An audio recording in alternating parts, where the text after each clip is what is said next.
তো খবরের দিকে নজর রাখবো। শঙ্করাঢ্যর এক ঘনিষ্ঠের বাড়িতেও চলছে ইডি তল্লাশি। সকাল থেকে জারি রয়েছে ইডি তল্লাশি। আমরা জানি যে বনগাঁ পুরসভা প্রাক্তন পুরপ্রধান শঙ্করাঢ্যর বাড়িতে যেরকম সকাল থেকে ইডি তল্লাশি চলছে, তার শ্বশুর বাড়িতেও ইডি তল্লাশি জারি রয়েছে।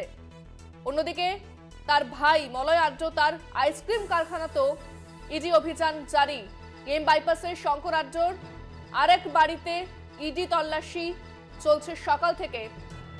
বনগাঁর প্রাক্তন পুরপ্রধান শঙ্কর আঢ্য এবং তার বেশ কয়েকটি বাড়িতে ইডি তল্লাশি জারি রয়েছে।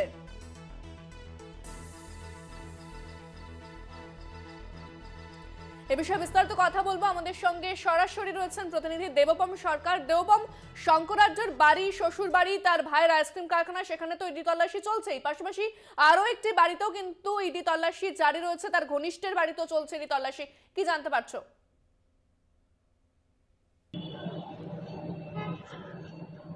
দেখো, এই মুহূর্তে আমরা সেই বাড়ির সামনে দাঁড়িয়ে আছি এবং এই বাড়ির যে টপ ফ্লোর, সেই টপ ফ্লোরে কিন্তু ইডির আধিকারিকরা তারা চলে গিয়েছেন। প্রায় 4 ঘন্টা তারা অপেক্ষা করছিলেন, কারণ বাড়ির তরফ থেকে তা ইডির আধিকারিকদের ঢুকতে দেওয়া হচ্ছিল না। পরবর্তীকালে প্রগতি ময়দান থানার অফিসাররা এখানে এসে ইন্টারভিউ করার পর সেই অফিসারদের ভেতরে ঢুকতে দেওয়া হয়েছে এবং যেটা মনে করা হচ্ছে বাপ্পা দাস শঙ্কর আঢ্যর ঘনিষ্ঠ এবং এই শঙ্কর আঢ্যর সাথে যে মানি ট্রানজাকশন, ইলিগাল মানি ট্রানজাকশন, সেই মানি ট্রানজাকশনের সাথেও সে যুক্ত থাকতে পারে।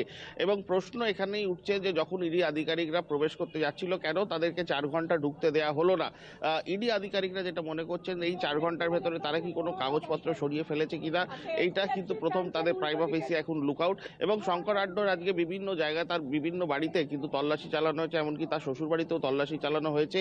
এবং পাশাপাশি তার ঘনিষ্ঠর এই যে বাইপাস সংলগ্ন তার যে ঘনিষ্ঠর বাড়ি বাপ্পা দাস, সেই বাড়ির সামনেই এই মুহূর্তে আমরা আছি। এবং আমরা যা দেখতে পাচ্ছি, ভেতরে কেন্দ্রীয় জওয়ানরা ভেতরে আছেন এবং বাইরেও কেন্দ্রীয় জওয়ানরা আছেন। এবং পাশাপাশি তোমাকে বলে রাখবো যে এই